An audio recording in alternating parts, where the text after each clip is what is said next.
بسم اللہ الرحمن الرحیم۔ شروع اللہ کے نام سے جو بڑا مہربان نہایت رحم والا ہے۔ السلام علیکم۔ ایک عابد نے خدا کی زیارت کے لیے 40 دن چلہ کاٹا، دن کو روزے رکھتا اور رات کو قیام کرتا۔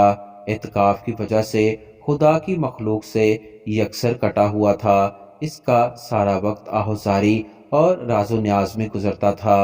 36ویں رات اس عابد نے ایک غیبی آواز سنی، شام کے 6 بجے تانبے کے بازار میں فلاں تانبا ساز کی دکان پر جاؤ اور خدا کی زیارت کرو۔ عابد وقت مقررہ سے پہلے پہنچ گیا اور مارکیٹ کی گلیوں میں تانبا ساز کی اس دکان کو ڈھونڈنے لگا۔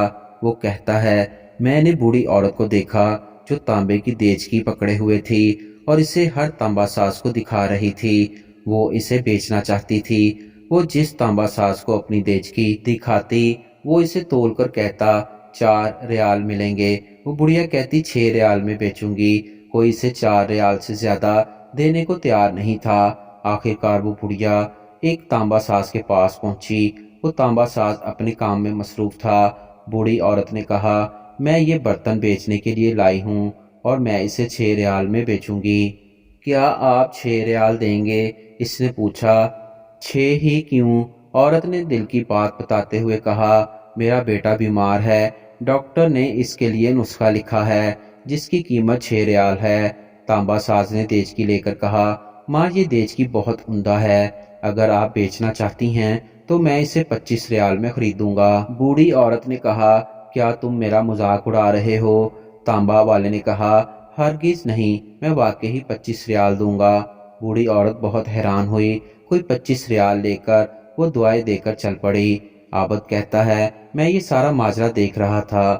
جب وہ بوڑھی عورت چلے گئی تو میں نے تانبے کی دکان والے سے کہا، چچا لگتا ہے آپ کو کاروبار نہیں آتا۔ بازار میں کم و بیش سبھی تانبے والے اس دیچکی کو تولتے تھے اور انہوں نے 4 ریال سے زیادہ قیمت نہیں لگائی اور آپ نے 25 ریال میں اسے خریدا۔ بوڑھے تانبے ساز نے کہا، میں نے برتن نہیں خریدا ہے، میں نے اس بچے کی دوائی کا نسخہ خریدنے کے لیے اور 1 ہفتے تک اس کے بچے کی دیکھ بھال کے لیے پیسے دیے ہیں۔ میں نے اس لیے اسے یہ قیمت دی ہے کہ گھر کا باقی سامان بیچنے کی نوبت نہ آئے۔ عابد کہتا ہے، میں سوچ میں پڑ گیا۔ اتنے میں غیبی آواز آئی، چلہ کشی سے کوئی میری زیارت کا شرف حاصل نہیں کر سکتا۔ گرتے ہوئوں کو تھامو، غریب کا ہاتھ پکڑو، ہم خود تمہاری زیارت کو آئیں گے۔ اللہ پاک ہمیں مجبور غریبوں کی مدد کرنے کی توفیق عطا فرمائے، آمین۔